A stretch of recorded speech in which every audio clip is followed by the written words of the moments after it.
اور سب سے زیادہ مظلوم وہاں پر عورت ہے. مجھے بتایا جاتا ہے کہ جب سردی برف پڑ رہی ہوتی ہے تب بھی سب سے پہلے سڑکوں پر آپ کو عورتیں نظر آئے گی.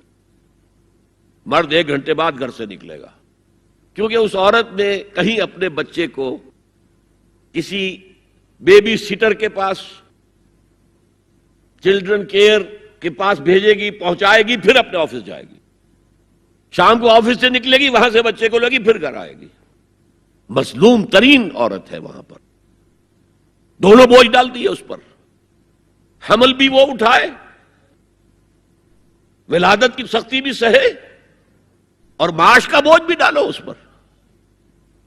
واقعہ یہ ہے کہ آج کی عورت انتہائی مظلوم عورت ہے. ایک تو اسے کھلونا بنا لیا. عجیب حیرت ہوتی ہے مغربی تہذیب کو کیا ہوا ہے. عورت ننگی، مرد پورا